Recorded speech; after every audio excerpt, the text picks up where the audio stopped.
ജോലി സമ്മർദ്ദം, അമ്മയുടെ ശസ്ത്രക്രിയയ്ക്ക് അവധിയില്ല, ജീവനൊടുക്കാൻ ശ്രമിച്ച പോലീസുകാരൻ ഫാൻ വീണു പരിക്ക്. നമ്മളെപ്പോഴും പോലീസുകാരെ കാണുന്നതല്ല ഇപ്പോൾ ക്രൂരമായിട്ട് ലാത്തി ചാർജ് ചെയ്യുക, അല്ലെ കള്ളക്കേസ് കൊടുക്കുക, കൈക്കൂലി മേടിക്കുന്ന പോലീസ്, മർദ്ദനത്തിലായിരിക്കുന്ന പോലീസ് എന്നൊക്കെയാണ് നമ്മൾ കേട്ടിട്ടുള്ളൂ. അത് ഏകദേശം സത്യമായിട്ടുള്ള കാര്യങ്ങളൊക്കെയാണ്. പക്ഷേ ഇതുപോലെ ഒരുപാട് പ്രഷർ അടിക്കുന്നു. ചില പോലീസുകാരെ കാണുമ്പോൾ സങ്കടം തോന്നാറുണ്ട്. കാരണം നമ്മളൊക്കെ ഒരു ട്രാഫിക്കിലൊക്കെ നിൽക്കുന്നതെന്ന് ആലോചിച്ച് നോക്കുക. നട്ടുച്ച വെയിലും മഴയൊക്കെ കൊണ്ട് അവർ നിൽക്കുമ്പോൾ നമ്മളൊരു പട്ടാളക്കാരോട് തോന്നുന്ന അതേ റെസ്പെക്റ്റ് തന്നെ പോലീസുകാരോടും നമ്മൾ കാണിച്ചേ പറ്റൂ.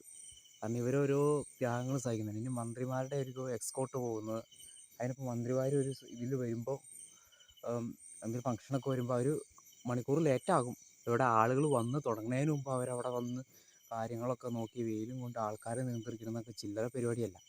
പിന്നെ എന്തെങ്കിലും പ്രശ്നം ഉണ്ടായാൽ അവർക്കിടയിൽ ചെല്ലുന്നത് ഏതൊക്കെ ആയുധങ്ങളൊക്കെ ഉണ്ടോ അടി അവർക്കും കിട്ടാറുണ്ട്, ആക്രമണം അവർക്കും ഉണ്ടാവാറുണ്ട്.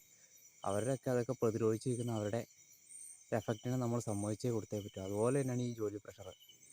എനിക്ക് അവധി, അദ്ദേഹം പണമില്ലാത്തതിൻ്റെ പേരിലല്ല പോലീസുകാരൻ ആത്മഹത്യ ശ്രമിച്ചത്, അവധിയില്ല എന്നുള്ള രീതിയിലാണ്. അവർക്കുണ്ട് കുടുംബം, കുട്ടികൾ, പ്രാരാബ്ദങ്ങൾ, ഇതൊക്കെ അവഗണിച്ചുകൊണ്ടൊക്കെയാണ് അവരോരോ ഡ്യൂട്ടിയും ചെയ്യുന്നത്. ഏതൊരു പട്ടാളക്കാരൻ എങ്ങനെയൊക്കെയാണോ കർമ്മബദ്ധനായിരിക്കുന്നത് അതുപോലെ തന്നെയാണ് ഒരു രീതി വിളിച്ചു കഴിഞ്ഞ് കഴിഞ്ഞാൽ തന്നെ ഡ്യൂട്ടിക്ക് സ്ഥലത്ത് നിൽക്കണം എന്ന് പറഞ്ഞാൽ അത് നിൽക്കാനൊന്നും നിർവാഹമില്ല. ഒരു അവധി ചോദിച്ചാൽ അവർക്ക് കിട്ടാറ് പോലുമില്ല.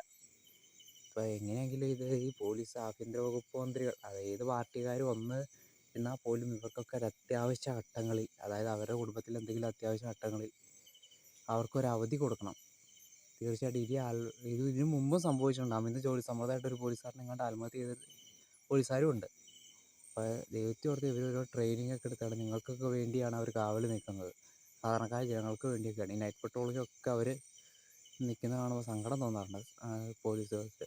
അതുപോലെ തന്നെ ഒരുപാട് പേര് കത്തിയൊക്കെ ഒരുപാട് ആക്രമണങ്ങളിൽ അവർ പ്രതിരോധിക്കുന്നുണ്ട്.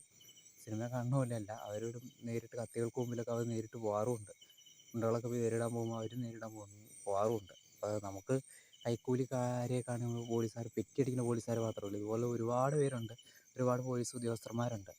തീർച്ചയായിട്ടും അതൊക്കെ എത്ര വലിയ രീതിയിലൊക്കെയാണ് നിങ്ങൾക്കൊക്കെ വേണ്ടിയാണ് അവർ ജോലി ചെയ്യുന്നത്. ഞങ്ങളെപ്പോലുള്ള സാധാരണക്കാർക്കും മന്ത്രിമാർക്കൊക്കെ വേണ്ടിയാണ് അവർ ഈ ത്യാഗങ്ങളൊക്കെ സഹിക്കുന്നത്. തീർച്ചയായിട്ടും അവർക്കൊരു എന്തെങ്കിലും അത്യാവശ്യ ഘട്ടങ്ങളിലൊക്കെ അവർ അവധി കൊടുക്കണം.